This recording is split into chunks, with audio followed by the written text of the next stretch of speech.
Meu nome é Beatriz, e aos 70 anos a minha vida era um museu silencioso, cujas únicas visitas eram os fantasmas das minhas próprias memórias. Reformada do meu posto como professora de História da Arte na universidade, eu vivia num apartamento espaçoso e um pouco melancólico em Higienópolis, um bairro de São Paulo que, tal como eu, guardava as suas histórias por trás de fachadas elegantes e de uma dignidade envelhecida. As paredes do meu apartamento não eram apenas paredes, eram a minha galeria pessoal, adornadas não com as obras-primas que eu ensinara durante décadas, mas com as memórias de uma vida vivida ao lado de Júlio, o meu falecido marido. Júlio fora um arquiteto de renome, um homem que via o mundo em linhas, ângulos e luz. Ele partira há 6 anos, deixando para trás um legado de edifícios icônicos e um vazio na minha vida que nem a mais bela das catedrais góticas conseguiria preencher. Juntos, tínhamos construído não apenas uma vida, mas uma coleção modesta, mas significativa, de arte modernista brasileira, de Cavalcanti, Tarsila do Amaral, Portinari. Não as suas obras mais famosas, mas estudos, esboços, pequenas telas que compráramos quando éramos jovens e idealistas, peças que continham a alma do artista antes de a fama a polir. O meu mundo, agora, girava em torno de uma única e exigente órbita, a da minha filha, Mariana. Casada com Fernando, o herdeiro de uma família tradicional paulistana, cujo apelido era mais substancial do que a sua conta bancária, Mariana vivia uma vida de aparências precárias. Ela era uma socialite, uma filantropa, uma mulher cuja principal ocupação era ser vista nos lugares certos, com as pessoas certas, a usar as roupas certas. E essa performance, eu sabia, era terrivelmente cara. Eles viviam numa mansão no Jardim Europa, uma fortaleza de muros altos e jardins impecáveis que foram meu presente de casamento para eles. É para vocês construírem o vosso futuro, querida, dissera eu na altura, a entregar-lhes as chaves, sem saber que estava, na verdade, a entregar-lhes a minha própria segurança financeira. A casa, que eu e Júlio tínhamos comprado como um investimento, tornou-se o altar onde eles sacrificavam a minha estabilidade em nome do seu estatuto. Eu era o seu banco secreto, a sua fonte inesgotável. A minha pensão de professora universitária, juntamente com os rendimentos dos investimentos que Júlio deixara, era canalizada, mês após mês, para sustentar o seu castelo de cartas. Eram as mensalidades do colégio de elite dos meus netos, os gêmeos Sofia e Pedro. Eram as viagens a estâncias de esqui na Europa, essenciais para manter os contactos sociais. Era a carrinha blindada, uma necessidade penil em São Paulo. Era a renovação anual da decoração da casa, para que ela não parecesse datada nas fotografias das revistas de sociedade. Mariana nunca pedia diretamente. A sua técnica era mais subtil, mais cruel. Ela partilhava as suas preocupações comigo, a sua voz a pingar uma ansiedade cuidadosamente encenada. Mãe, a senhora não imagina a pressão. A mãe do Fernando, a dona Cecília, comentou que as outras crianças da turma do Pedro foram todas para a Disney nas férias. Eu sinto que estou a falhar com os meus filhos. Mãe, o Fernando está tão estressado, o clube está a aumentar a anuidade. Se ele deixar de ser sócio, perderemos toda a nossa rede de contactos. Seria o fim para a carreira dele. E eu, apanhada na teia da minha própria culpa materna, cedia. Transferia o dinheiro. Cortava nas minhas próprias despesas. Adiava a compra de um livro de arte. Usava o mesmo casaco de inverno por mais um ano. Olhava para os folhetos de viagens para Florença com um suspiro e guardava-os na gaveta. O meu amor pela minha filha tinha se tornado uma servidão voluntária. O que mais me doía, no entanto, não era o dinheiro. Era a vergonha.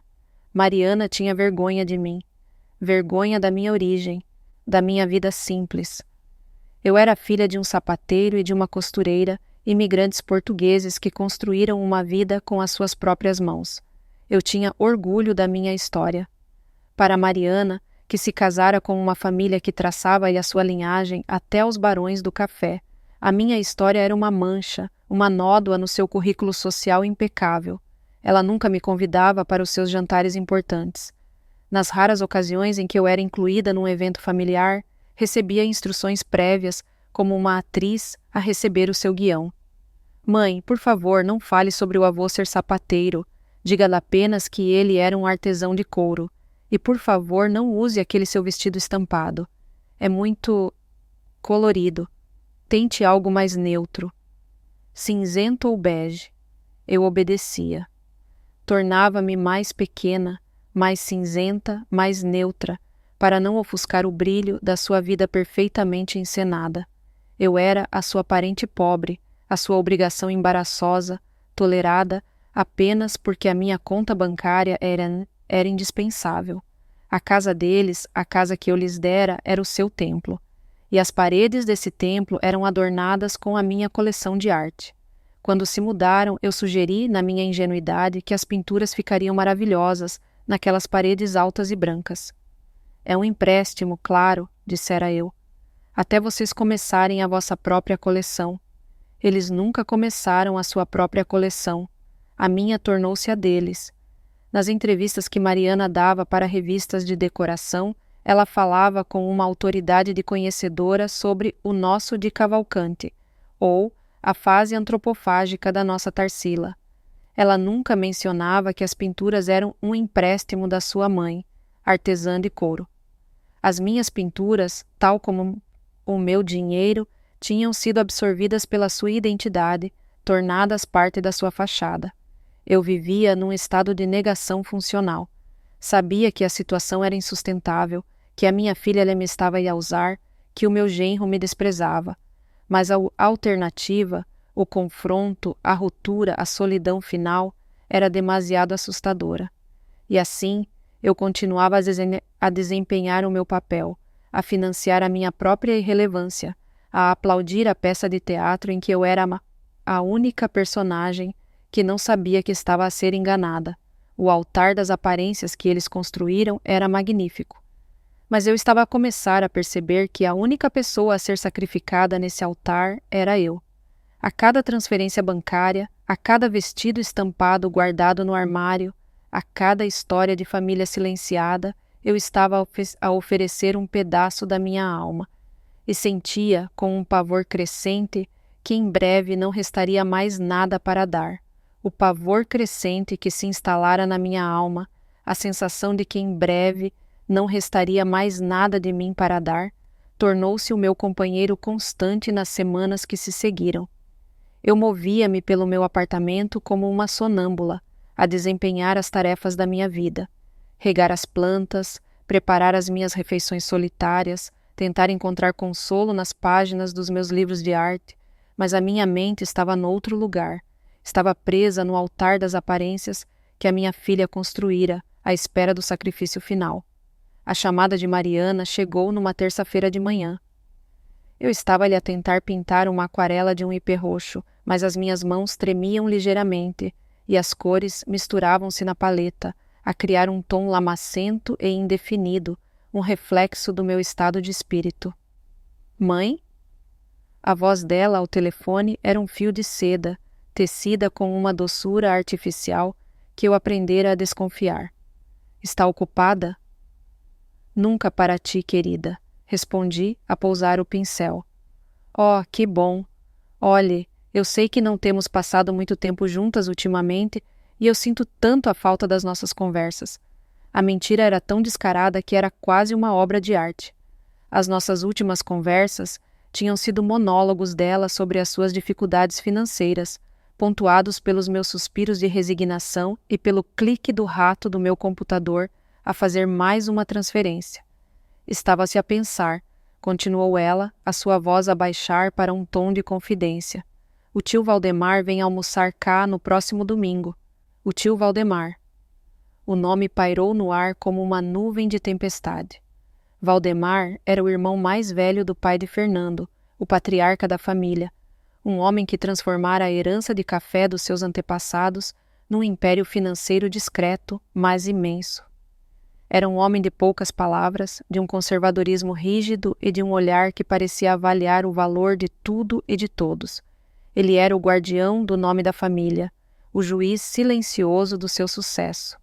E Mariana, eu sabia, vivia aterrorizada pelo seu julgamento. E eu pensei que seria a oportunidade perfeita para a senhora vir almoçar conosco, para passarmos um tempo em família. O que me diz? O convite era uma anomalia. Eu nunca era convidada para eventos que envolvessem o lado importante da família de Fernando. Eu era o aparente embaraçosa a ser mantida nas sombras. A minha presença neste almoço crucial só podia significar uma coisa. Ela precisava de algo de mim. Algo mais do que dinheiro. Ela precisava de uma performance. Claro, querida, seria um prazer, respondi, a minha voz mais estável do que eu sentia. Maravilhoso, exclamou ela, o alívio na sua voz palpável. O almoço é a 1. Mas, mãe, há algumas coisinhas que eu queria discutir consigo, apenas para que o dia corra da melhor forma possível. E então, começou. O guião. As instruções para a minha performance. Sobre a roupa, começou ela com uma hesitação estudada. A senhora tem aquele seu vestido de linho bege, não tem? Aquele mais simples? É que a família do Fernando é muito discreta. Cores fortes, estampados, eles acham um pouco excessivo. O meu vestido estampado, o que eu usara no batizado dos gêmeos, o que me fazia sentir alegre, era excessivo. Eu tinha de ser bege, neutra, invisível. E mãe, sobre a conversa, continuou ela, a sua voz a tornar-se ainda mais suave. O tio Valdemar é um homem de uma certa idade, muito tradicional. Ele interessa-se por negócios, por política. Talvez fosse melhor evitar tópicos pessoais. Tópicos pessoais? Repeti. Sim, sabe, histórias antigas, sobre a sua infância, sobre os avós. Ele não entenderia. Poderia ser desconfortável. A história da minha vida, a história do meu pai sapateiro que lia os clássicos à luz de uma vela, a história da minha mãe costureira que conseguia transformar um pedaço de tecido num sonho, tudo isso era desconfortável. A minha herança de trabalho honesto e de amor pela cultura era uma nódoa que tinha de ser escondida. E mais uma coisa, mãe, e esta é a mais importante, disse ela, a sua voz agora um sussurro de conspiração. Se alguém perguntar sobre as pinturas na parede, as minhas pinturas, as nossas pinturas, corrigiu ela suavemente. Se alguém as elogiar, por favor, deixe o Fernando ou a mim responder. O Fernando tem uma história maravilhosa sobre como ele e o Júlio as encontraram num pequeno leilão em Paris. É uma história que o tio Valdemar adora.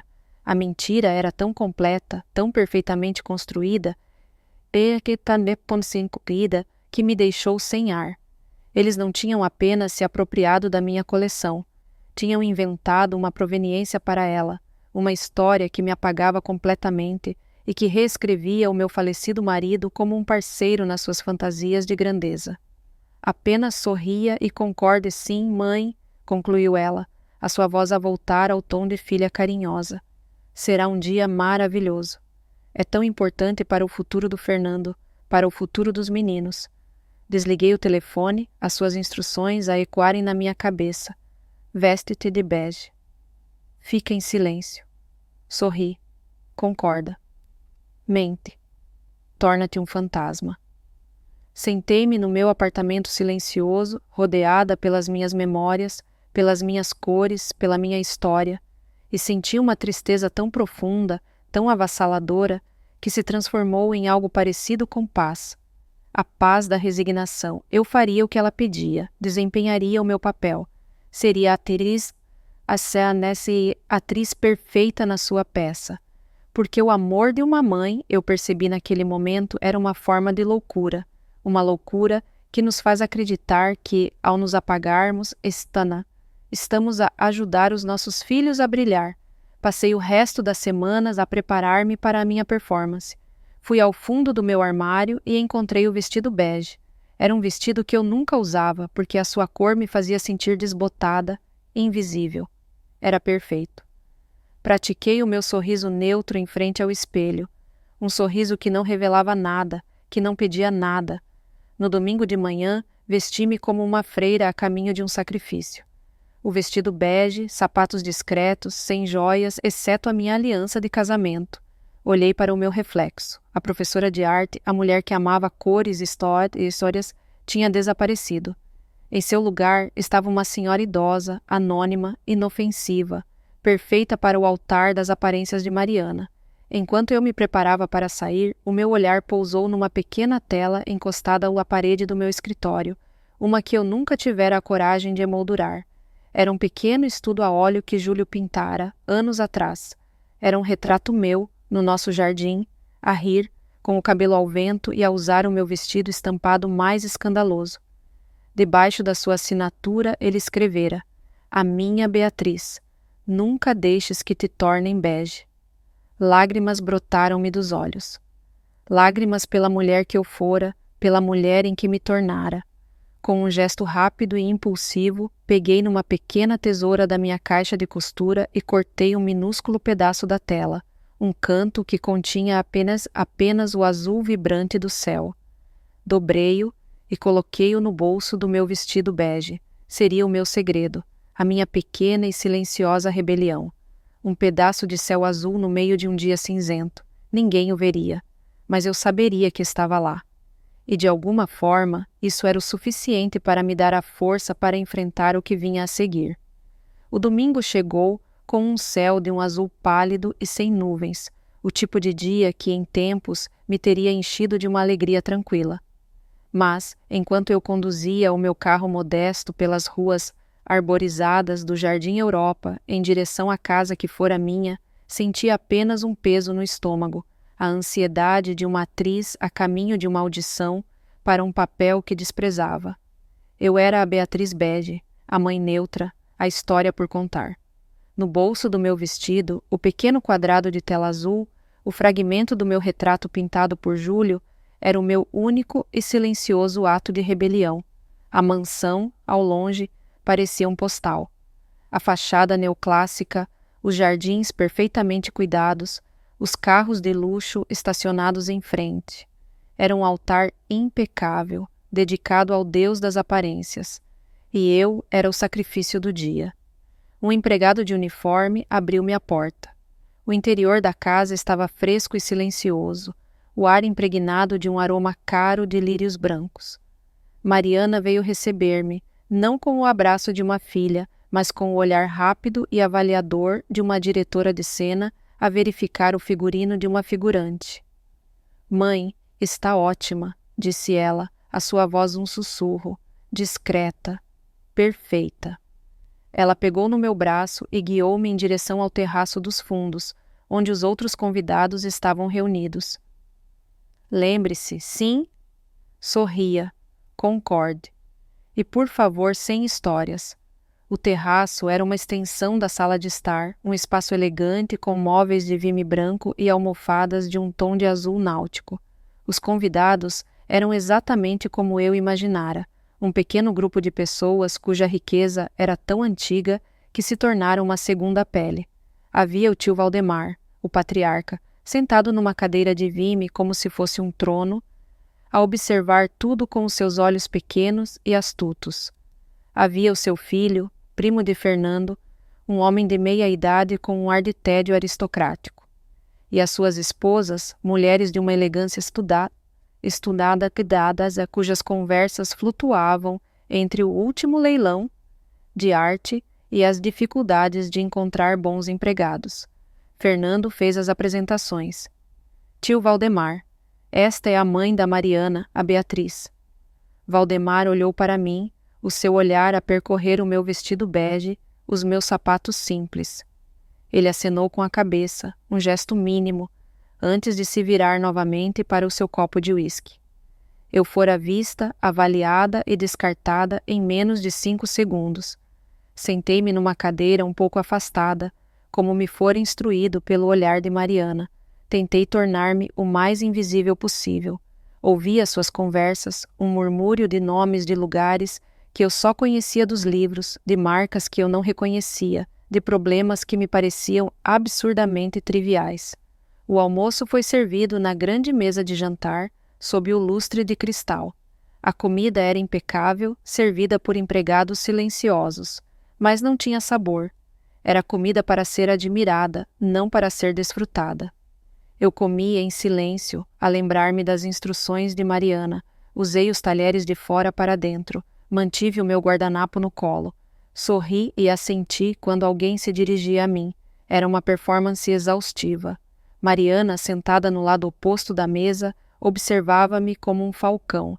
Cada vez que eu pegava no garfo errado, ela fazia um pequeno movimento com a cabeça, uma correção silenciosa. Cada vez que eu abria a boca para dizer algo, via o pânico nos seus olhos. A meio do almoço, a conversa virou-se para a arte. O primo de Fernando estava a gabar-se de uma nova aquisição, uma pequena pintura de um artista contemporâneo da moda. É uma peça de investimento fantástica, dizia ele com um ar de conhecedor. O mercado para a arte brasileira nunca esteve tão forte. Valdemar, que até então se mantivera em silêncio, pigarreou. Arte contemporânea, disse ele, a sua voz um rosnado. É uma bolha, especulação. Não tem a solidez, a história da arte modernista. Agora, isso sim era arte de verdade. Os olhos dele, por um instante, pousaram no grande de Cavalcanti que estava pendurado na parede atrás de mim, uma das minhas peças mais queridas. Este, por exemplo, disse ele a apontar com o queixo. É um belo exemplar. Onde o arranjaram, Fernando? Fernando, apanhado de surpresa, olhou para Mariana em busca de ajuda. Ela assumiu o controlo, o seu rosto a iluminar-se com o sorriso de uma contadora de histórias. Ah, este Di Cavalcanti tem uma história maravilhosa, tio Valdemar, começou ela, a sua voz a tecer a mentira que eu sabia que viria. O Fernando e o meu falecido pai, o Júlio, encontraram-no num pequeno leilão em Paris, anos atrás. Estava esquecido num canto, ninguém lhe deu valor. Mas o Júlio, com o seu olho de arquiteto, reconheceu a genialidade. Foi uma verdadeira pechincha. A história era perfeita, romântica, sofisticada e, o mais importante, apagava completamente a minha existência da equação. Valdemar pareceu impressionado. Um bom olho, o do seu pai, e coragem. Investir em arte brasileira naquela época não era para todos. Eu fiquei em silêncio, o meu sorriso bege colado no rosto. No meu bolso, o pequeno pedaço de tela azul parecia queimar. Mas a conversa continuou. Valdemar, agora animado, começou a falar sobre a sua própria pequena coleção. Tenho um Portinari, disse ele com um orgulho mal disfarçado. Um estudo para os painéis da Guerra e Paz. Não é uma das suas obras mais famosas, mas a proveniência é impecável. E então, ele cometeu um erro. Um pequeno erro de historiador amador. É da fase de 1953, claro. O auge do seu período muralista. As palavras saíram da minha boca antes que eu as pudesse deter. Foram um reflexo, o reflexo de 30 anos a ensinar, a corrigir, a partilhar o meu conhecimento. Na verdade, disse eu, a minha voz surpreendentemente clara no silêncio da mesa. Esse estudo em particular é de 1952. Foi um dos primeiros que ele fez, antes de finalizar a composição. A paleta de cores é ligeiramente diferente da versão final. O silêncio que se seguiu foi absoluto. Todos os olhos na mesa viraram-se para mim. Valdemar olhou-me, as suas sobrancelhas grossas a franzirem-se.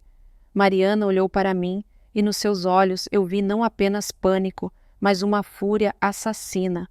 Fernando engasgou-se com o seu vinho. Eu tinha quebrado a regra mais importante. Eu não tinha apenas falado. Tinha corrigido o meu patriarca. Tinha demonstrado conhecimento. Tinha deixado de ser bege. Valdemar olhou para mim por um longo momento. Depois, um sorriso lento e relutante formou-se nos seus lábios. A senhora parece entender do assunto, Beatriz. Era a minha profissão, senhor, respondi, com uma simplicidade que era, em si mesma, uma declaração. A tensão na mesa era palpável. A minha pequena intervenção tinha mudado a dinâmica. Eu já não era a velhinha inofensiva no canto. Era uma autoridade. e no mundo de Valdemar a autoridade era respeitada. O resto do almoço passou numa névoa. Mariana mal me olhou. Fernando estava branco como a toalha da mesa. Mas Valdemar, para minha surpresa, dirigiu-me várias perguntas sobre arte, sobre a Bienal, sobre o mercado. E eu respondi, com a paixão e o conhecimento que eu mantivera reprimidos durante tanto tempo. Quando o almoço terminou e os convidados se preparavam para sair, eu senti uma pequena e perigosa faísca de triunfo. Eu não tinha planeado aquilo. Tinha sido um deslize, mas talvez fosse o deslize de que eu precisava. Enquanto eu esperava que o empregado trouxesse o meu casaco, Mariana agarrou-me pelo braço. A sua mão era como uma garra, as suas unhas a cravarem-se na minha pele. Venha comigo, sibilou ela, a sua voz um veneno. Ela arrastou-me para o corredor, longe dos olhares dos outros. E ali, sob a luz fraca de um aplique de parede, a sua máscara de anfitriã perfeita caiu, a revelar o rosto de uma fúria. O corredor para onde Mariana me arrastou era escuro e frio, um forte contraste com a luz do sol que inundava o terraço. O cheiro a lírios, que antes me parecera elegante, agora era sufocante, o perfume adocicado de um funeral. A mão dela no meu braço era como uma garra de falcão, as suas unhas perfeitamente manicuradas, a cravarem-se na minha pele com uma força que desmentia a sua aparência delicada. Assim que ficamos fora do alcance da vista dos convidados, ela largou-me com um empurrão que me fez cambalear contra uma parede fria. A sua máscara de anfitriã perfeita não caiu. Foi arrancada a revelar um rosto contorcido por uma fúria que era, ao mesmo tempo, gelada e incandescente. Os seus olhos, normalmente de um castanho quente, eram agora duas lascas de obsidiana. Como é que se atreve? Sibilou ela, a sua voz um veneno baixo e controlado. Cada sílaba era precisa, afiada. Como é que se atreve a fazer-me isto? Fiquei a olhar para ela, atordoada. A transição fora tão súbita, tão violenta. Fazer-lhe o quê, Mariana? Eu apenas o quê? Interrompeu ela a dar um passo na minha direção, o seu corpo a irradiar uma hostilidade que me fez recuar instintivamente. Apenas humilhou o tio Valdemar na frente de toda a família? Apenas me fez parecer uma idiota ignorante na minha própria casa? Apenas destruiu meses de trabalho cuidadoso para o impressionar? Eu não tive a intenção de... Não teve a intenção? Riu ela, um som feio e sem alegria que não pertencia ao rosto bonito que eu conhecia. Oh, por favor, mãe, não seja ingênua. Foi exatamente isso que teve a intenção de fazer. A senhora não suporta, pois não? Não suporta ver-me ter sucesso. Não suporta ver-me a pertencer a um mundo que a senhora nunca poderia sequer sonhar em entrar. As suas palavras eram punhais, cada um avisar uma insegurança que eu nem sabia que tinha. A senhora teve de mostrar a todos que sabia mais. Teve de exibir a sua pequena erudição de professora, de provar que, apesar do seu vestido bege e das suas origens humildes, a senhora Anuar ainda era superior. A filha do sapateiro a dar lições de arte aos barões do café. Que cena patética! A filha do sapateiro. A frase atingiu-me com a força de uma bofetada. A minha história, o meu orgulho, a herança de trabalho honesto e o acato do meu pai, na boca dela, tornara-se uma arma, um insulto. Mariana, não fales assim do teu avô, disse eu, a minha voz a tremer pela primeira vez. Eu falo como eu quiser, gritou ela, a sua voz a subir, a perder o controle sussurrado. Eu passei a minha vida inteira a carregar o fardo das vossas origens, a ter de explicar por que é que a minha família não pertencia aos mesmos clubes, não frequentava as mesmas escolas. Eu lutei, eu construí esta vida, esta família, e não vou deixar que a senhora a destrua com a sua arrogância e o seu ressentimento. Ressentimento? Repeti, a minha mente a cambalear sob o ataque. Que ressentimento? Eu dei-vos tudo. Esta casa, as vossas viagens, a educação dos vossos filhos, eu financiei cada pilar deste altar de aparências que tu chamas de vida. E acha que isso lhe dá o direito de quê? De me controlar? De me humilhar? A sua respiração era rápida e superficial. O seu dinheiro. É sempre o seu dinheiro. Acha que eu não sei que o usa para nos manter presos, para nos fazer sentir endividados? Acha que eu gosto de vir ter consigo, de lhe pedir, de aturar as suas perguntas e os seus suspiros de mártir? Eu odeio cada cêntimo.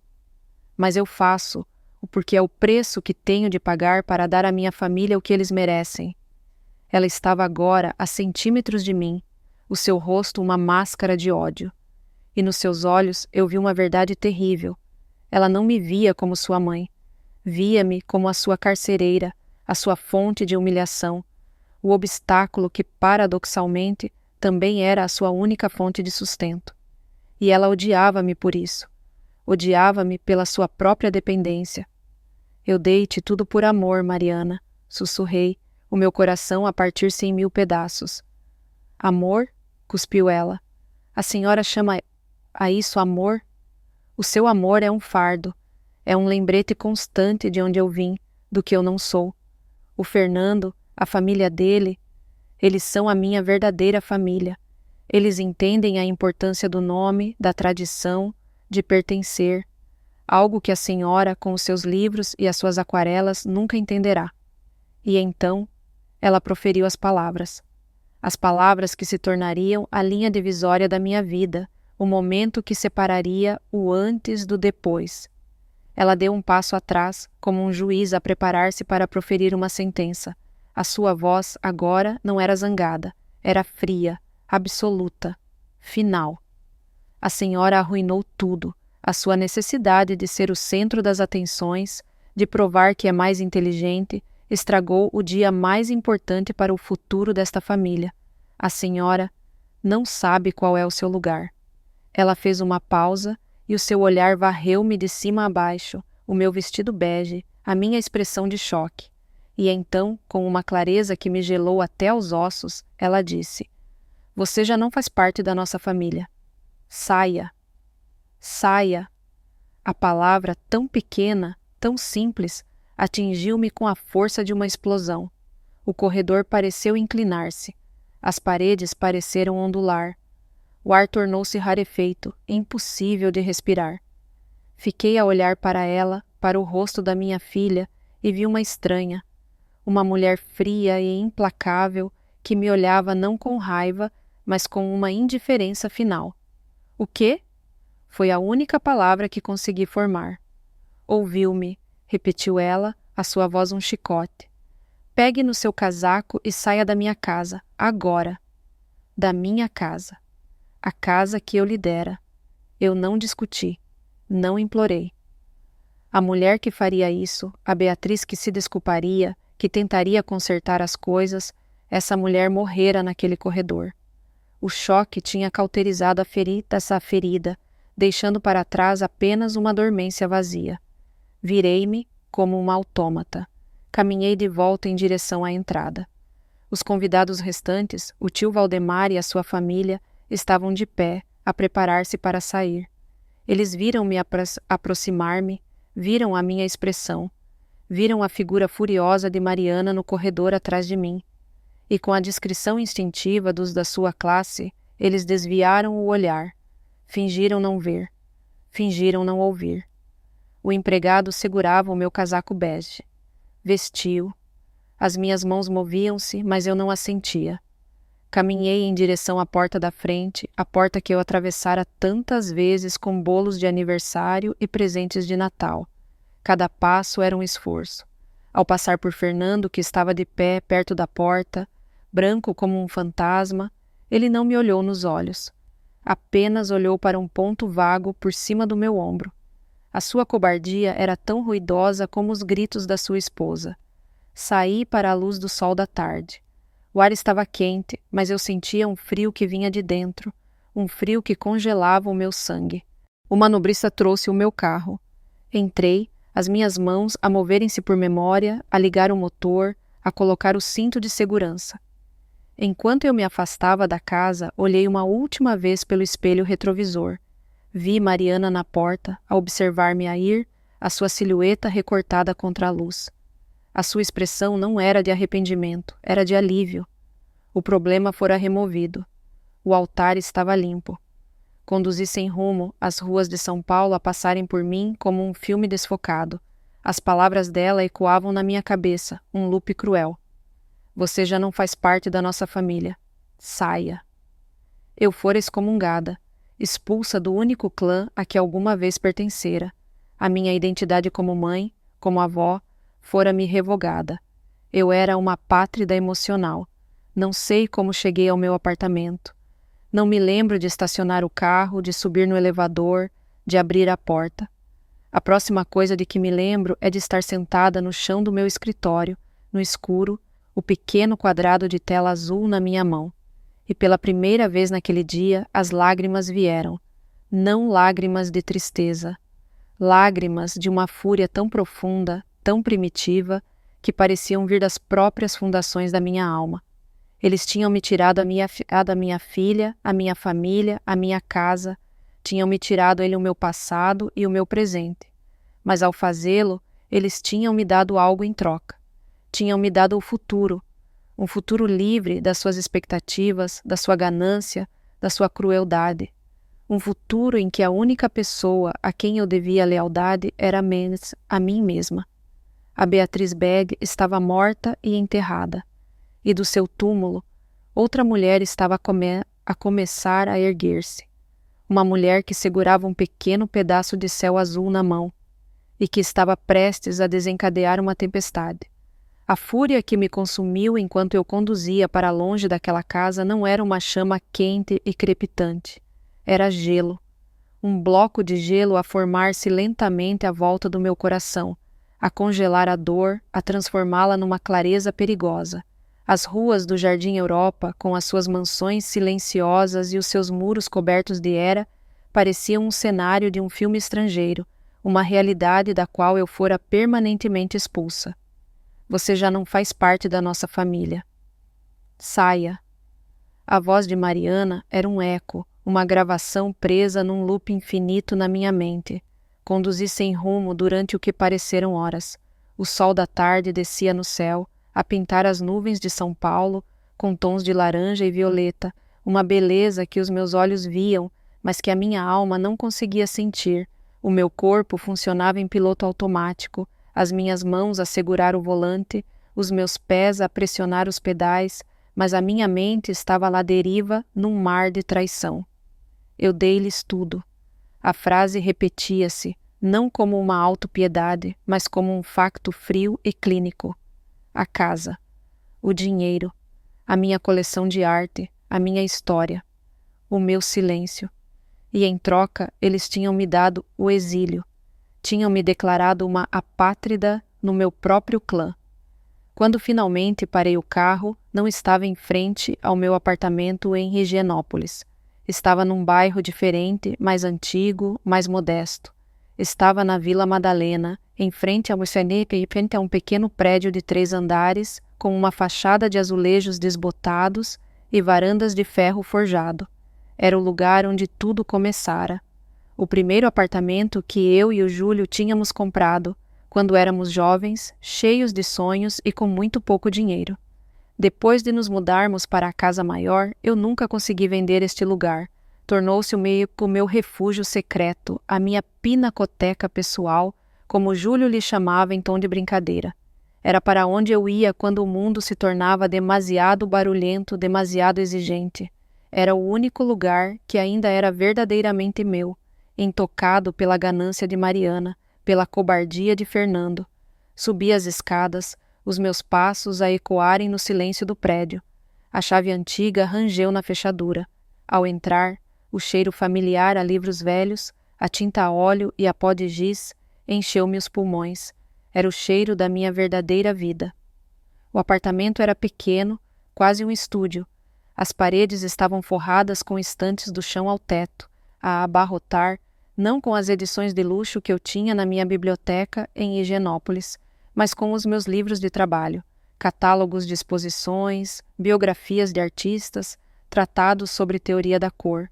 No centro da sala estava o meu velho cavalete, e ao lado uma mesa coberta de tubos de tinta, pincéis e frascos de terebintina. Sentei-me na única poltrona do apartamento, uma peça de veludo gasto que fora da minha mãe, e deixei que o silêncio me envolvesse. Ali, naquele pequeno santuário, longe do altar das aparências, a dormência que me protegera começou a dissipar-se, a dar lugar a uma dor tão profunda que me fez dobrar sobre mim mesma. A fúria gelada derreteu-se, a revelar o coração partido por baixo. Chorei. Chorei pela filha que eu perdera, não para a morte, mas para uma doença chamada ambição. Chorei pelo homem fraco em que o meu genro se tornara. Chorei pela família que eu tentara tão arduamente manter unida, apenas para descobrir que eu era a única a segurar os fios.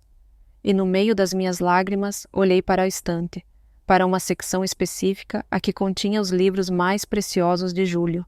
Não os mais caros, mas os mais amados. Eram os seus manuais de arquitetura, os seus tratados sobre a Bauhaus, sobre Le Corbusier, sobre a poesia do Betão. E de repente lembrei-me, uma memória há muito esquecida, de uma noite como esta, anos atrás, pouco depois de nos termos mudado para a casa grande. Eu estava aí a sentir-me perdida, esmagada pela escala da nossa nova vida. E Júlio, a sentir a minha melancolia, pegou num dos seus livros. A arte, Beatriz, dissera ele, a sua voz calma, não é sobre o tamanho da tela, mas sobre a verdade da pincelada. E a nossa verdade, o nosso coração, estará sempre aqui, neste pequeno lugar. Depois, ele fizera algo estranho. Pegou no seu livro favorito, uma biografia gasta de Oscar Niemeyer, e com um X-ato, cortou cuidadosamente um retângulo no centro das páginas, a criar um compartimento secreto. Para guardar os nossos tesouros, dissera ele com um piscar de olho, as coisas que o dinheiro não pode comprar. Na altura, eu pensei que ele estava a ser romântico. Guardamos lá dentro a primeira fotografia que tiramos juntos, o bilhete do nosso primeiro concerto. Mas, com o tempo, com a vida onde acontecer, esquecemo-nos do pequeno esconderijo. Levantei-me, o meu coração a bater com uma nova e súbita esperança. Fui até a estante. As minhas mãos tremiam enquanto eu procurava o livro. E lá estava ele, entre um manual sobre estruturas de aço e um tratado sobre urbanismo, a biografia de Niemeyer. Peguei nele. Parecia diferente, mais pesado do que me lembrava. Levei-o para a mesa e abri-o. As páginas iniciais estavam normais, mas, a meio do livro, encontrei o compartimento que ele criara, e lá dentro não estava a nossa fotografia antiga. Lá dentro repousava uma única chave de cofre, pesada e de latão, e um envelope dobrado, com o meu nome escrito na caligrafia inconfundível de Júlio. Com os dedos a tremer, abri o envelope. A carta era curta, mas cada palavra era uma bomba de relógio. Minha Beatriz, minha alma, se estás a ler isto, é porque o altar das aparências ruiu, e tu precisaste de regressar ao nosso verdadeiro templo. Eu sempre soube que este dia poderia chegar. A ambição de Mariana é como uma era, bonita por fora, mas capaz de estrangular o carvalho mais forte se não for podada. Eu não te deixei indefesa, deixei-te as fundações. Esta chave abre um cofre no banco da cidade. Lá dentro não encontrarás dinheiro. Encontrarás poder. Encontrarás a verdade sobre a nossa coleção, sobre a nossa casa, sobre a nossa vida. Encontrarás a prova de que a nossa história não pode ser apagada. A arte, meu amor, não é sobre estatuto, é sobre a alma. E quando eles se esquecerem disso, esta chave irá lembrar-lhes, de forma muito clara, quem é a verdadeira dona da galeria. Luta pela tua verdade. Luta pela tua arte. Luta por ti. Teu, para sempre. Júlio. Sentei-me no silêncio do meu pequeno apartamento, a carta de Júlio nas minhas mãos. A fúria tinha se dissipado. A dor ainda lá estava, mas agora tinha uma companheira, uma determinação de aço. Júlio não me tinha deixado apenas uma chave. Tinha me deixado um mapa. Tinha me deixado uma estratégia. E tinha me deixado a sua bênção para ir à guerra. Olhei para o pequeno quadrado de tela azul que ainda estava no meu bolso. O azul vibrante do céu que Júlio pintara. A cor da liberdade. Na manhã seguinte, eu não seria mais a Beatriz bege. Seria a Beatriz azul. a cor da tempestade que estava prestes a arrebentar. E pela primeira vez em muito tempo eu não tinha medo. Tinha um plano. E tinha a chave da pinacoteca. A manhã de segunda-feira encontrou-me com uma determinação que eu não sentia desde os meus dias de estudante, a preparar-me para um exame final. A carta de Júlio e a chave de latão não eram apenas objetos, eram um mapa e uma arma, e eu estava pronta para os usar. Vesti-me com um cuidado deliberado, não com o bege da submissão, mas com um vestido azul marinho de linhas simples, uma cor que me fazia sentir profissional e no controlo. No bolso, o pequeno quadrado de tela azul era o meu amuleto secreto. O Banco da Cidade era um edifício antigo no centro de São Paulo, um bastião de granito e silêncio que exalava uma aura de poder discreto. Ao entrar, senti o ar frio e condicionado na minha pele, um forte contraste com o calor úmido da rua. Dirigi-me ao balcão de atendimento a clientes especiais, um lugar que eu nunca tivera motivos para visitar. Bom dia, disse eu à funcionária, uma mulher de meia idade com um sorriso profissional. O meu nome é Beatriz Almeida.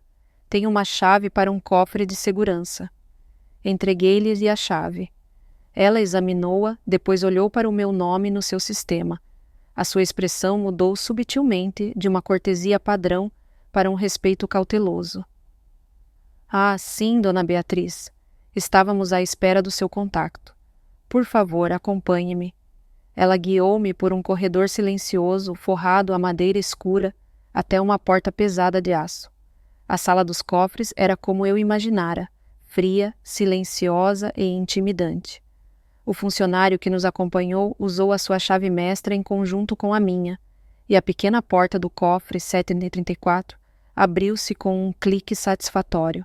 Lá dentro não havia uma caixa de metal como eu esperava. Havia uma única pasta de couro, grossa e pesada, com as iniciais OBB gravadas a ouro na capa. Júlio e Beatriz. Levei a pasta para a sala de visionamento privada, um pequeno cubículo sem janelas que parecia desenhado para conter segredos. Sentei-me à mesa, as minhas mãos a tremer ligeiramente, e abri a pasta.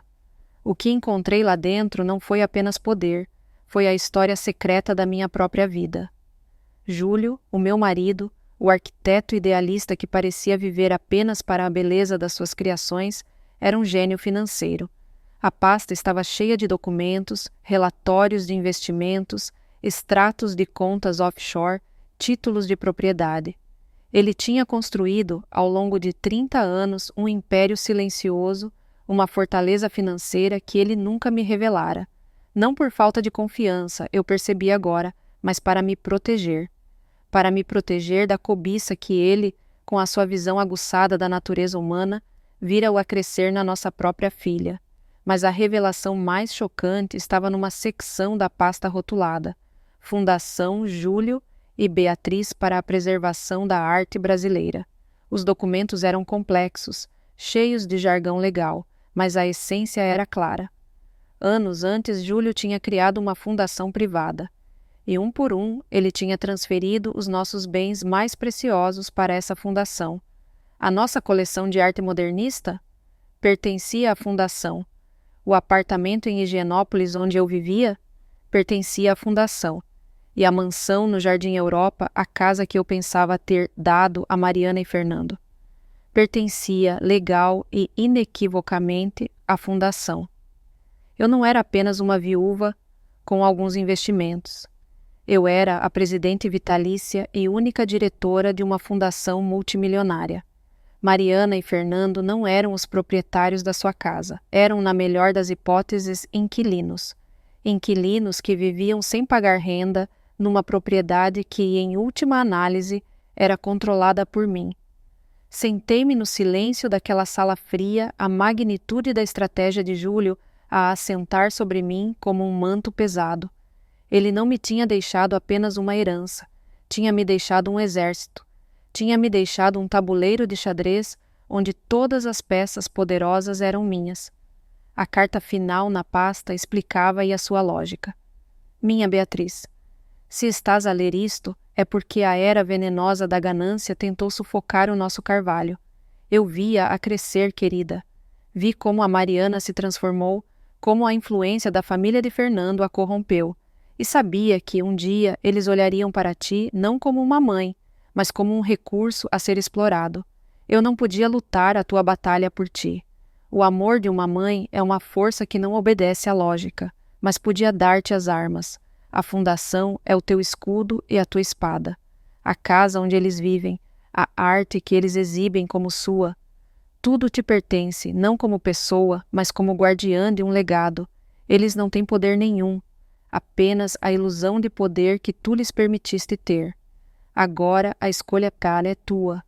Podes continuar a permitir que eles vivam nessa ilusão, ou podes lembrá-los, com a força silenciosa da lei, de quem realmente detém as chaves da galeria.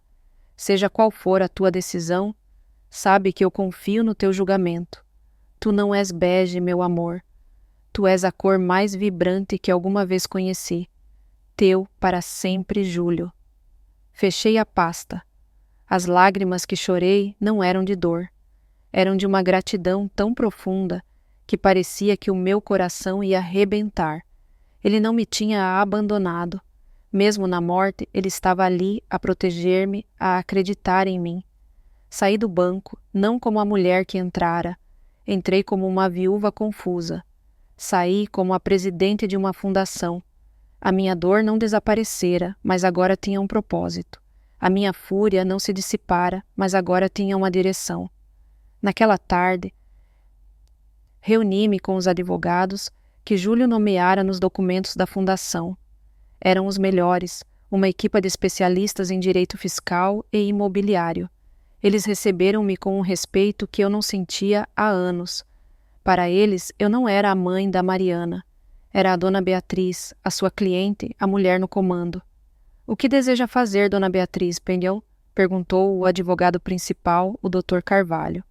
Desejo fazer uma auditoria, respondi, a minha voz firme. Uma auditoria completa a todos os ativos da fundação. Quero saber o valor de mercado atual de cada propriedade, de cada obra de arte. E quero uma avaliação do uso que tem sido dado à propriedade no Jardim Europa. O Dr. Carvalho sorriu, um sorriso fino e apreciador. Entendido. E depois da auditoria? Depois da auditoria, respondi a sentir o poder, a assentar nos meus ombros como um manto bem cortado. Vamos enviar uma fatura. Enquanto a máquina legal começava a mover-se silenciosamente nos bastidores, eu voltei para a minha vida. Mas era uma vida diferente. A minha solidão já não era um vazio, mas um espaço de poder. O meu apartamento já não era um refúgio, mas um quartel-general. Mariana telefonou-me na quarta-feira. A sua voz era uma mistura de irritação e de uma preocupação calculada. Mãe, a senhora está bem? Não me liga desde domingo, fiquei preocupada. Estou ótima, querida. Apenas a pôr os meus assuntos em ordem. Respondi a saborear a ironia. Assuntos? Que assuntos? Oh, coisas de velhos, papéis, contas, o tipo de coisas que te aborrecem. Houve uma pausa. Eu podia senti-la a tentar ler nas entrelinhas. Bem, desde que esteja tudo bem. Olhe, o tio Valdemar adorou conhecê-la. Ele disse que a senhora é uma mulher de uma inteligência notável. Notável. A palavra que na boca dela significava perigosa. Que amável da parte dele, respondi. Sim, e ele está muito interessado na nossa coleção. Ele até sugeriu que poderíamos organizar um pequeno leilão de caridade com algumas das peças. Seria maravilhoso para a nossa imagem. A audácia dela era de cortar a respiração. Eles não estavam apenas a usar a minha arte, estavam a planear vendê-la. Que ideia interessante, Mariana, disse eu, a minha voz perigosamente calma. De facto, um leilão parece-me uma excelente ideia. A sério? A surpresa na sua voz era evidente. Oh, mãe, isso é fantástico! O tio Valdemar vai ficar tão contente. Sim, continuei eu, a minha mente a trabalhar a uma velocidade vertiginosa. Acho que um leilão é exatamente o que precisamos para clarificar a posse de certas peças. Desliguei o telefone com um sorriso frio. Ela tinha me dado a abertura perfeita. Tinha me dado o palco para o meu ato final. A fundação secreta estava prestes a fazer a sua estreia pública, e seria um espetáculo que a família de Fernando e a minha filha nunca mais esqueceriam. A ideia de um leilão, plantada pela própria Mariana na sua arrogância, germinou na minha mente e transformou-se numa árvore de possibilidades estratégicas. Ela tinha me dado o pé no palco. Eu apenas iria reescrever a peça. Nos dias que se seguiram à minha descoberta no cofre, eu não era mais a Beatriz que reagia, mas a Beatriz que agia. O meu apartamento em Higienópolis, antes um refúgio de melancolia, tornara-se o quartel-general de uma operação silenciosa. A primeira chamada foi para o Dr. Carvalho. Um leilão, disse ele, a sua voz ao telefone a carregar um tom de admiração. Dona Beatriz, a senhora tem um instinto para a estratégia que o Júlio teria aplaudido. É uma jogada brilhante, pública, mas discreta, e atinge-os onde mais lhes dói, na sua reputação. Eu não quero um leilão de caridade, Dr. Carvalho, esclareci, a minha voz firme. Eu quero um leilão a sério, internacional. Quero que o mundo da arte saiba que a coleção Júlio e Beatriz Almeida está, em parte, disponível, e quero que um convite muito especial seja entregue nas mãos certas. O tio Valdemar, disse o Dr. Carvalho, a compreender imediatamente. Exatamente. O que se seguiu foi uma masterclass em poder e influência discretos. A Fundação Júlio, em Beatriz, a entidade adormecida, despertou. O Dr. Carvalho e a sua equipa contactaram não uma, mas 3 das maiores casas de leilão do mundo, Sotheby's, Christie's e Phillips. A notícia de que peças nunca antes vistas da coleção Almeida estavam a ser consideradas para venda criou um frenesim silencioso no mundo da arte. Em menos de uma semana, representantes das 3 casas de leilão voaram para São Paulo. Não para a mansão no Jardim Europa, mas para o meu pequeno e discreto apartamento na Vila Madalena, a minha pinacoteca secreta, que se tornou o nosso showroom temporário. Passei 2 dias com estes especialistas, homens e mulheres de uma elegância impecável, que olhavam para as minhas pinturas, não com a ganância de Mariana, mas com a reverência de verdadeiros amantes da arte. Eles examinaram a proveniência, analisaram a pincelada, discutiram a importância de cada peça no cânone da arte brasileira. E pela primeira vez em anos eu senti-me no meu elemento. Eu não era a mãe da Mariana, era a professora Beatriz Almeida, a especialista, a guardiã. A decisão foi tomada em favor da Christie's, que propôs não um leilão público, mas um evento privado e exclusivo em Nova York, destinado apenas aos seus clientes mais importantes. Seria o destaque da sua temporada de outono de arte latino-americana. Vamos selecionar apenas 5 peças, disse eu ao curador da Christie's, um homem charmoso chamado Sr. Dubois. Quero criar um burburinho, não liquidar a coleção. A seleção foi um ato de guerra poética. Escolhi o de Cavalcante, que era o orgulho de Fernando. Escolhi a pequena Tarsila que Mariana descrevera numa revista como O Coração da Nossa Casa. E escolhi 3 outros estudos de Portinari, peças que eu sabia que fariam o coração de um colecionador, como Valdemar, bater mais depressa. Enquanto eu orquestrava o meu leilão silencioso, a vida no altar das aparências continuava. Mariana, inebriada pela sua aparente vitória, telefonava-me com atualizações. Mãe, o tio Valdemar está encantado com a ideia do leilão de caridade. Ele até se ofereceu para ajudar a organizar, para convidar os seus amigos colecionadores. Que maravilha, querida, respondia eu, a minha voz um poço de inocência. Sim, e eu estive a pensar, continuou ela, a sua voz a adquirir um tom conspiratório. Talvez pudéssemos começar por leiloar aquelas peças menores, não sabe? Os esboços, os estudos, as peças mais sentimentais. Assim, não nos desfazemos das obras importantes. A sua estratégia era clara: vender as peças que ela considerava menos valiosas, manter as joias da coroa para si e usar o evento para solidificar a sua posição como uma grande patrona das artes. É uma ideia interessante, Mariana. Deixa-me pensar nisso, eu dizia, a dar-lhe a ilusão de que ela estava no controlo. O plano da Christie's foi executado com uma precisão militar. As 5 pinturas foram discretamente removidas da casa de Mariana por uma equipa de especialistas em arte, sob o pretexto de uma limpeza e reavaliação para fins de seguro, uma operação que eu mesma autorizei como presidente da fundação. Mariana e Fernando, na sua arrogância, nem sequer questionaram. Para eles, era apenas mais um serviço de luxo, mais uma prova do seu estatuto. As pinturas foram enviadas para Nova York, e 2 semanas antes do leilão, os catálogos foram impressos. Eram obras de arte em si mesmos, volumes de capa dura, com fotografias de alta qualidade e ensaios escritos por historiadores de arte de renome. O Dr. Carvalho certificou-se de que um desses catálogos fosse entregue, não pelo correio normal, mas por um mensageiro privado, ao escritório de Valdemar. O envelope, pesado e elegante, tinha o logótipo da Christie's gravado em relevo. Imaginei a cena. Valdemar, no seu escritório forrado a madeira, a abrir o envelope, a sua curiosidade aguçada, a folhear o catálogo, a sua expressão a passar do interesse para a excitação, ao ver as obras-primas oferecidas, e depois a sua confusão, ao reconhecer as pinturas que ele vira, semanas antes, nas paredes da casa do seu sobrinho.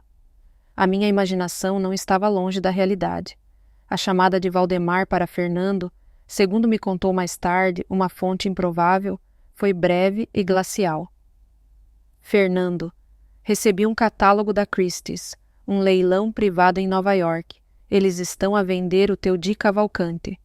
O silêncio do outro lado da linha deve ter sido profundo. O que é que se passa? Continuou Valdemar, a sua voz agora dura. Estás com problemas financeiros? Estás a vender a herança da tua família pelas minhas costas? A semente da dúvida, a arma mais potente de todas, tinha sido plantada.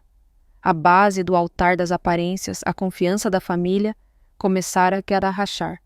Enquanto isso, eu esperava. O meu telemóvel estava silencioso. Mariana e Fernando, sem dúvida em pânico, não se atreviam a ligar-me. Eles não sabiam o que estava a me acontecer, mas sabiam que algo estava terrivelmente errado. O meu leilão não era sobre vender arte, era sobre revelar a verdade. E a verdade, como uma obra-prima, estava prestes a ser revelada, sob as luzes brilhantes de Nova York, para um público que pagaria milhões para a possuir. O silêncio estava prestes a ser quebrado, e o som seria o de um martelo a cair. O silêncio que se instalou na mansão do Jardim Europa após a chamada de Valdemar não foi um silêncio de paz. Foi o silêncio pesado e denso de uma sala de interrogatório, o silêncio que precede a confissão de um crime. Mariana e Fernando passaram os 2 dias seguintes a viver dentro desse silêncio, a circular um pelo outro como 2 fantasmas assombrados pela mesma pergunta. Como? Eles olhavam para os espaços vazios nas paredes onde as 5 pinturas tinham estado, e depois olhavam para o catálogo da Christie's, que repousava sobre a mesa de centro de mármore como uma bomba relógio. A equipa de restauro e avaliação tinha sido tão profissional, tão discreta. Tinham levado as pinturas com o cuidado de cirurgiões, prometendo devolvê-las em poucas semanas, mais brilhantes do que nunca. E agora essas mesmas pinturas estavam ali, impressas em papel couché de alta gramagem, com estimativas de pré-venda que continham mais zeros do que o saldo da conta bancária deles. A negação foi a sua primeira trincheira. É um erro, repetia Fernando, a andar de um lado para o outro na sala, a sua voz um murmúrio rouco. Um erro administrativo colossal. Alguém na Christie's cometeu um engano. Misturaram as nossas peças com as de outra coleção. E como é que eles sabiam que o tio Valdemar era um colecionador? Retorquiu Mariana à sua mente, sempre mais pragmática a ver as falhas na lógica do marido. Como é que Livian enviaram um convite pessoal para um leilão privado em Nova York? Isto não foi um erro, foi um ataque. Um ataque? De quem? A paranoia começou a instalar-se. Achas que um dos meus rivais no escritório? Não sejas ridículo, Fernando. Os teus rivais mal sabem distinguir um Portinari de um pôster. Não, isto é mais pessoal. Os seus olhos encontraram-se por cima do catálogo e, pela primeira vez, a mesma suspeita terrível começou a formar-se nas suas mentes. Uma suspeita tão absurda, tão impensável, que eles mal se atreviam a verbalizá-la. A minha mãe. Finalmente, na terça-feira de manhã, depois de outra noite sem dormir, Mariana pegou no telefone.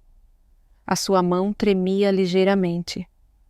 Vou ligar-lhe, disse ela. Vou apanhá-la de surpresa. Vou ouvir na voz dela.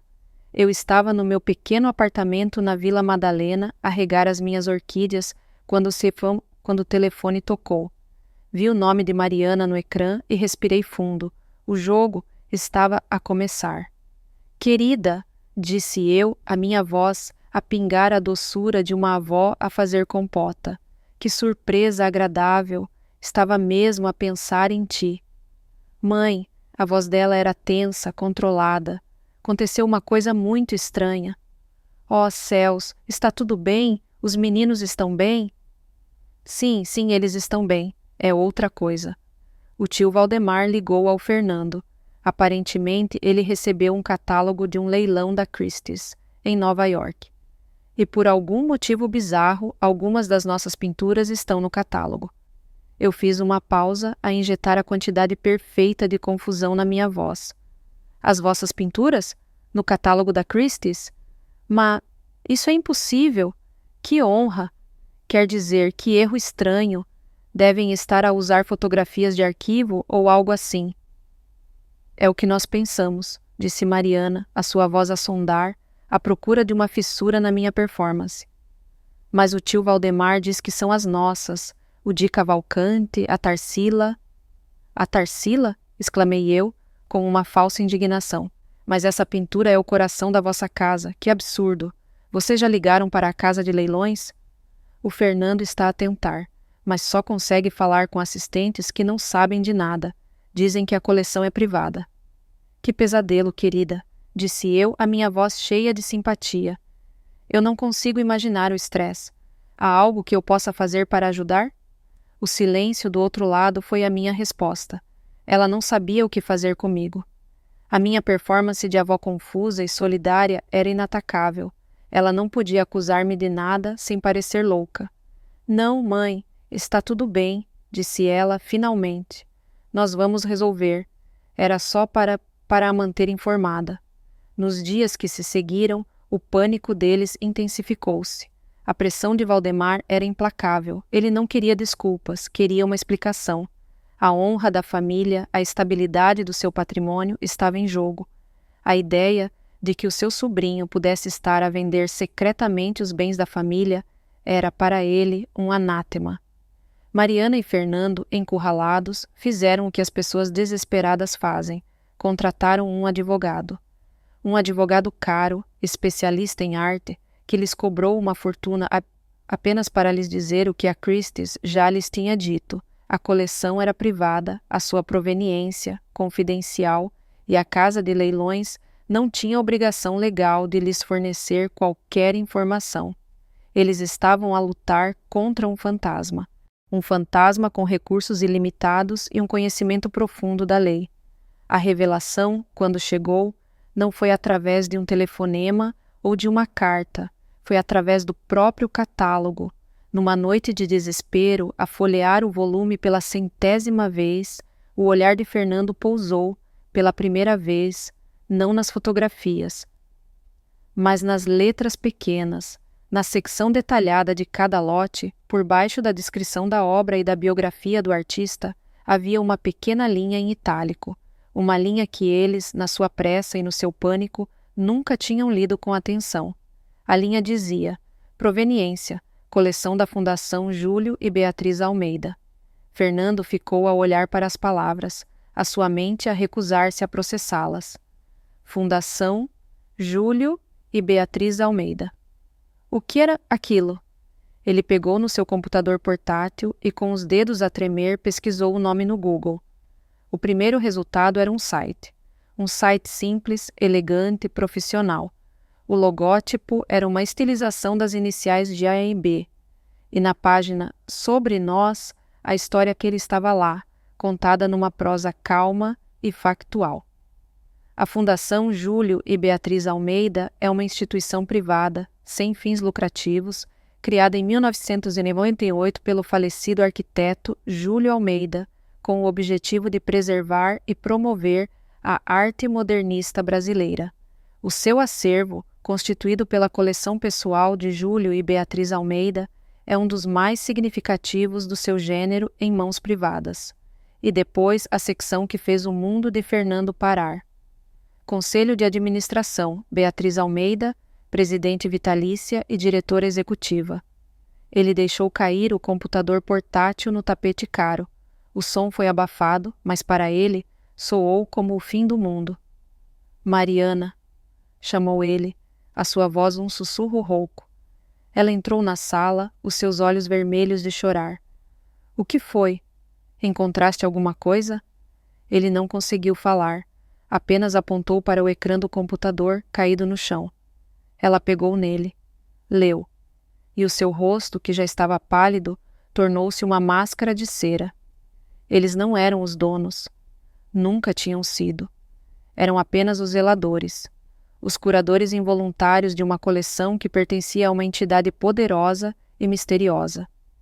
Uma entidade cuja presidente era a mulher que eles tinham exilado, a mulher que eles tinham planeado declarar incompetente, a mulher que eles tinham humilhado. A sua casa não era a sua fortaleza, era uma galeria, e eles eram apenas os guardas noturnos. O leilão já não era um erro administrativo, era uma declaração de poder.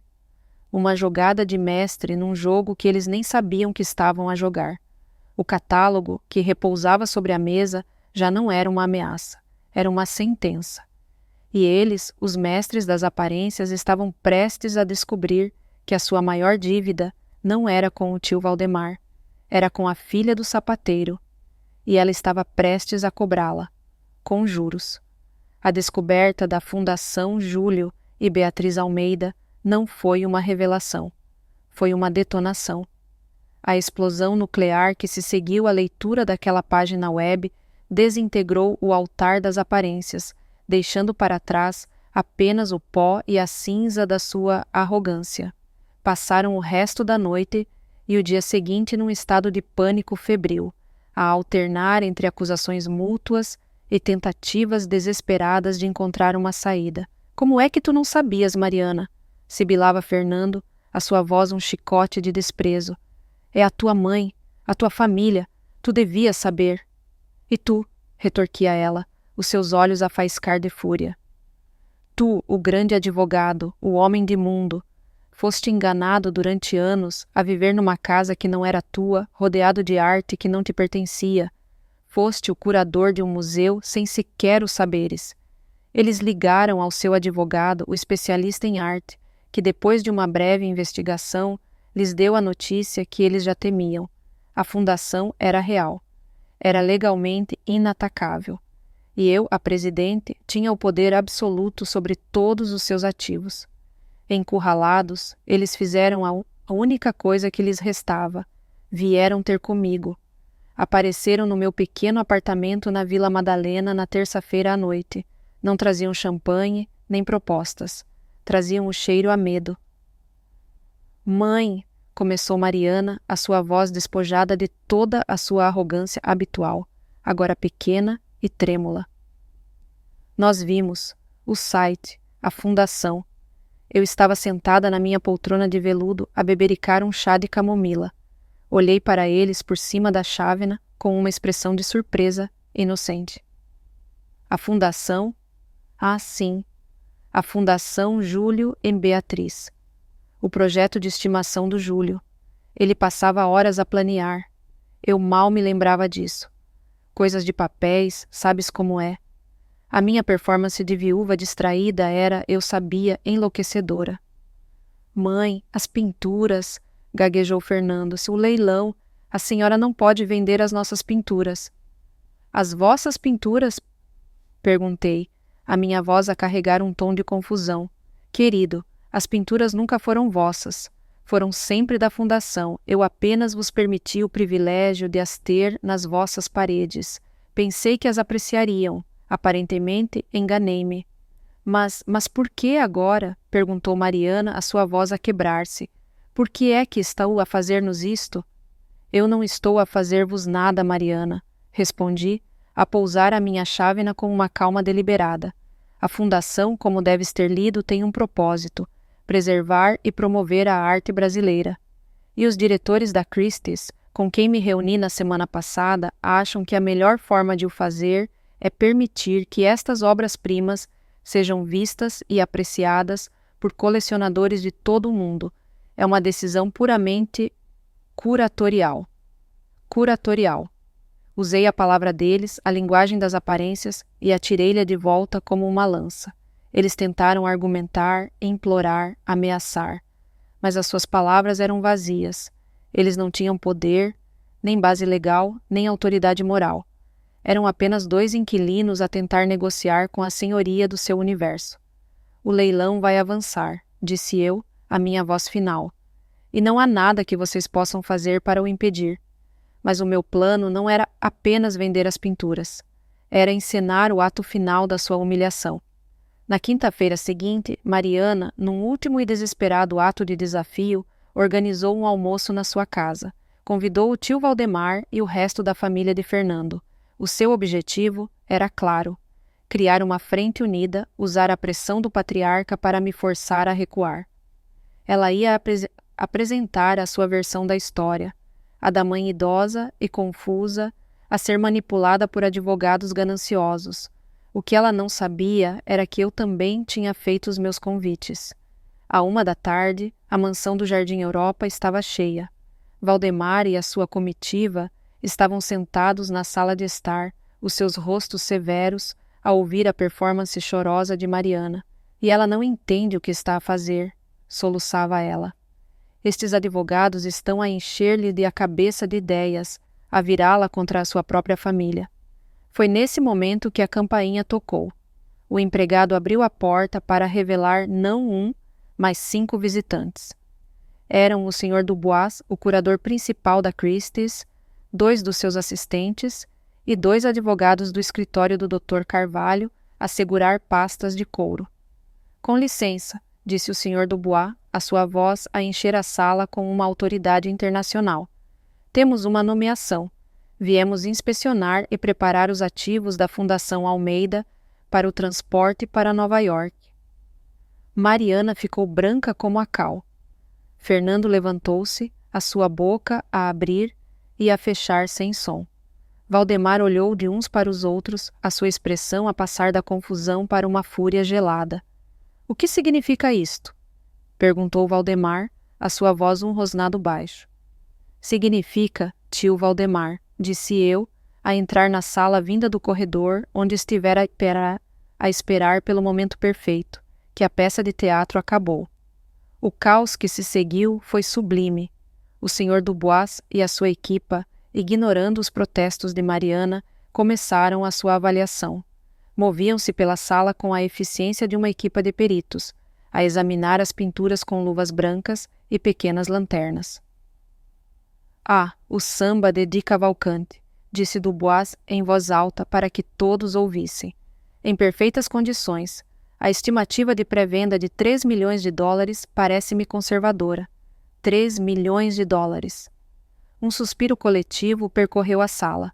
Os parentes de Fernando olhavam para a pintura na parede e depois para Mariana e Fernando, com um novo olhar.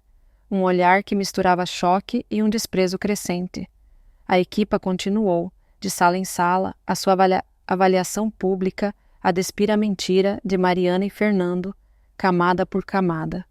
A Tarsila. 1,5 milhão, talvez 2. Os estudos de Portinari. 500 mil cada, no mínimo. Enquanto os curadores avaliavam a arte, os advogados da fundação entregavam a Fernando um documento. — O que é isto? Gaguejou ele. — É uma notificação de despejo, respondeu o Dr. Carvalho, com uma calma impiedosa.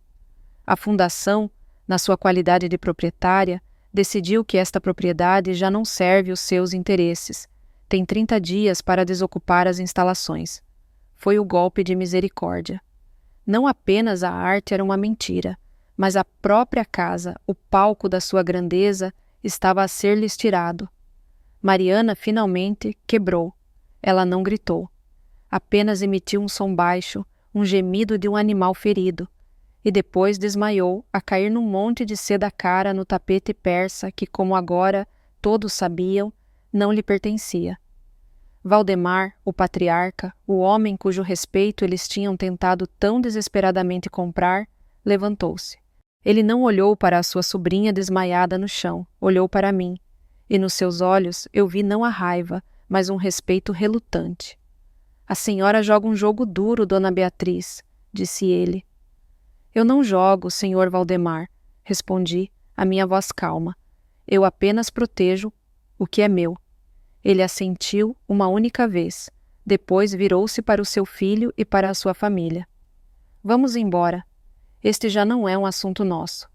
Eles saíram em silêncio a abandonar Mariana e Fernando aos destroços da sua própria criação. Enquanto os paramédicos, chamados por um dos empregados, levavam uma Mariana a soluçar para uma ambulância, eu fiquei na sala de estar, agora semi-vazia. O senhor Dubois aproximou-se de mim. A coleção é ainda mais magnífica do que eu esperava, dona Beatriz, disse ele. O leilão será um evento histórico. Olhei para os espaços vazios nas paredes, para os contornos mais claros no papel de parede, onde as minhas pinturas tinham estado penduradas durante anos. Não, senhor Dubois, respondi, com um pequeno sorriso. O leilão foi cancelado. Ele olhou para mim, chocado. Cancelado? Mas por quê? Porque as minhas pinturas já não estão à venda, disse eu. Elas já cumpriram o seu propósito, provaram o seu valor. E no processo, provaram o meu. A visita do curador tinha terminado. E com ela, a necessidade de provar o que quer que fosse, a quem quer que fosse. A minha galeria estava finalmente aberta apenas para mim. A minha decisão de cancelar o leilão, proferida no rescaldo da humilhação de Mariana, não foi um ato de misericórdia. Foi um ato de poder. O leilão, a minha arma de destruição em massa, já cumprira o seu propósito. Tinha exposto a fraude, estilhaçado a fachada e transferido o poder inequivocamente para as minhas mãos. Continuar com ele seria transformar a justiça numa vingança, e eu não era essa mulher. Júlio não me tinha deixado um império para que eu me tornasse uma tirana. O senhor Dubois, da Christie's, ficou chocado, mas compreendeu. É a sua coleção, dona Beatriz, disse ele, com um respeito que era agora profundo. A decisão é sua, e se me permite, é uma decisão de uma elegância notável. Enquanto os paramédicos levavam uma Mariana sedada, e os últimos membros da família de Fernando se retiravam com olhares de soslaio, eu permaneci na sala de estar. A casa, que momentos antes fora um campo de batalha, estava agora silenciosa. Fernando estava sentado numa das cadeiras de jantar, a sua cabeça entre as mãos, um homem destroçado. O que vamos fazer? Sussurrou ele mais para si mesmo do que para mim. O Valdemar. Ele nunca nos vai perdoar. A sua preocupação, mesmo naquele momento de ruína total, não era com a sua esposa, nem com a sua relação comigo. Era com o patriarca, com a perda de estatuto, com a desonra do nome da família. Isso, Fernando, é um problema vosso, respondi, a minha voz desprovida de qualquer simpatia. A minha única preocupação, neste momento, é o cumprimento da notificação de despejo. Tem 30 dias. Ele levantou a cabeça, os seus olhos injectados de uma incredulidade desesperada. Mas, para onde vamos? Com que dinheiro? A senhora arruinou-nos. Eu não vos arruinei, corrigi, a minha voz fria como o mármore sob os meus pés. Eu apenas vos apresentei a fatura de anos de engano, de arrogância e de desrespeito. Vocês é que se recusaram a pagá-la. Saí da casa que eu lhes dera, deixando-o sozinho com os destroços da sua vida. Não senti pena. Senti uma libertação profunda, a libertação de um fardo que eu carregara durante demasiado tempo. Nos dias que se seguiram, a queda deles foi tão rápida e tão pública como a sua ascensão fora encenada. O tio Valdemar, um homem para quem a honra e a reputação eram tudo, cumpriu a sua promessa silenciosa. Cortou-os. Não apenas socialmente, mas financeiramente. Congelou as linhas de crédito, retirou o seu apoio aos poucos negócios de Fernando e, o mais importante, deserdou-o publicamente. A notícia espalhou-se pelos círculos da elite paulistana como um vírus. Fernando e Mariana já não eram o casal dourado. Eram párias, um conto de advertência sobre os perigos da arrogância. A notificação de despejo foi o golpe final. Sem o meu apoio financeiro e sem o do tio Valdemar, eles não tinham como pagar o aluguel de uma nova casa no seu bairro, muito menos comprar uma. Foram forçados a fazer o impensável, vender os seus bens. Observei à distância enquanto a sua vida de luxo era desmantelada. O carro de luxo de Fernando, os relógios, as joias de Mariana, tudo foi vendido para cobrir as dívidas e para pagar a renda de um apartamento modesto num bairro onde nenhum dos seus antigos amigos alguma vez poria os pés. A minha casa no Jardim Europa, ficou vazia. No 30º dia, o prazo final para a sua saída, eu voltei. Entrei na casa silenciosa com o Dr. Carvalho. As paredes, antes adornadas com a minha coleção, estavam agora nuas, marcadas com os contornos fantasmagóricos das molduras. Os quartos ecoavam com o vazio. O altar das aparências tinha sido despojado até a sua estrutura nua. E agora, dona Beatriz? Perguntou o Dr. Carvalho, a sua voz a ecoar no grande salão. O que vai fazer com a casa? Vai vendê-la? Olhei ao meu redor, para o espaço que fora, ao mesmo tempo, o símbolo do meu amor e o palco da minha humilhação. Não, respondi com uma certeza súbita. Esta casa não foi construída para ser um investimento. Foi construída para albergar arte. E é isso que ela vai fazer. Nos meses que se seguiram, a mansão do Jardim Europa sofreu a sua transformação final. Sob a minha direção e com o gênio arquitetônico de um jovem protegido de Júlio, a casa foi reinventada. As paredes foram deitadas abaixo, não por capricho, mas para criar espaços abertos e luminosos. O jardim foi redesenhado para se tornar um parque de esculturas. E as salas, antes cheias de móveis de design e de conversas vazias, foram preenchidas novamente com a minha coleção de arte. 6 meses depois, a Casa Museu Fundação Júlio e Beatriz Almeida abriu as suas portas ao público. A entrada era gratuita. O nosso legado não era para ser vendido num leilão em Nova York. Era para ser partilhado com a cidade, com os estudantes, com todos os que amavam a arte. A minha vingança não foi a destruição deles, foi a minha reconstrução. Foi a transformação da sua arrogância num ato de generosidade. Mariana e Fernando, eles desapareceram da minha vida. Soube, através de terceiros, que o casamento deles não resistiu à pressão da mediocridade. Ele, sem o seu estatuto, tornou-se um homem amargo e ressentido. Ela, sem o seu palco, tornou-se uma mulher invisível. Separaram-se. Ela foi viver com a mãe. Ele, ouvi dizer, arranjou um emprego como consultor imobiliário, a vender a outros os sonhos que ele próprio não conseguira manter. E os meus netos? Essa foi a parte mais difícil, a ferida que demorou mais a sarar. Durante meses não os vi. Mariana, na sua amargura, usou-os como armas, enchendo-lhes a cabeça com histórias sobre a avó cruel que os tinha deixado sem casa. Mas o tempo, como Júlio sabia, tem uma forma de revelar a verdade.